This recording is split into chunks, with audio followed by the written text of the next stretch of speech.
Vitamins are organic compounds essential for keeping our bodies running smoothly, needed in just tiny amounts to support a wide range of physiological functions. They often act as cofactors, helping enzymes carry out critical tasks. While our bodies can't produce enough vitamins to meet daily needs, food steps in as the primary source. Interestingly, some vitamins like phylloquinone and certain B vitamins are also crafted by the gut microbiota, the microscopic residents of our digestive system.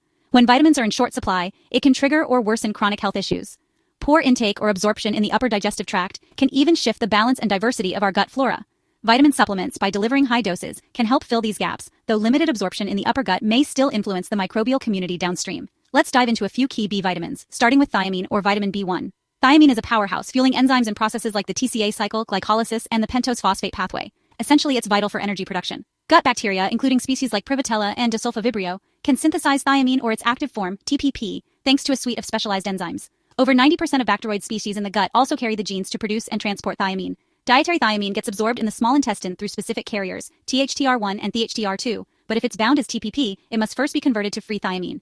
Bacteria-produced TPP, however, can be taken up directly in the colon via a unique transporter, TPPT1. While the exact way thiamine supports gut integrity isn't fully clear, evidence hints it may regulate immune responses tied to energy metabolism. Next up is riboflavin, or vitamin B2, a key player in breaking down fats, carbs, and proteins for energy. It transforms into its active forms, FAD and FMN, with help from gut enzymes, and much of its bacterial production happens in the large intestine. Dietary riboflavin, often consumed as FAD or FMN, needs to be converted to its free form for absorption, which occurs mainly in the upper small intestine via active transport.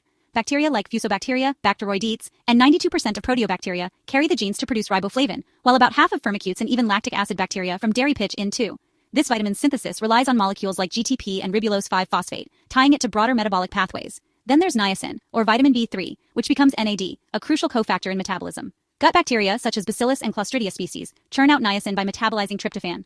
Genetic studies reveal that proteobacteria, Privitella copri, and Bacteroides fragilis also contribute, thanks to dedicated biosynthesis pathways. In the colon, niacin nourishes local cells and supports intestinal stem cell health. Research shows a link between niacin levels and gut microbial diversity. Low levels are tied to reduced bacteroidates and obesity, while targeted niacin delivery can boost this group. Beyond that, niacin fights inflammation, potentially easing conditions like ulcerative colitis by activating specific signals in gut cells. Vitamin B5, or pantothenic acid, is another multitasker, serving as a building block for CoA, which shuttles molecules in metabolism. Bacteria like Salmonella typhimurium and E. coli whip up pantothenic acid using aspartate and valine-derived compounds. In studies, adding B5 to the diet boosted actinobacteria and Prevotella in breastfeeding mothers while dialing back bacteroids, showing its influence on gut flora composition. Each of these vitamins highlights a remarkable partnership between our diet, our bodies, and our gut microbes. From energy production to immune support, they weave a complex web of benefits, proof that even the smallest nutrients can have a big impact.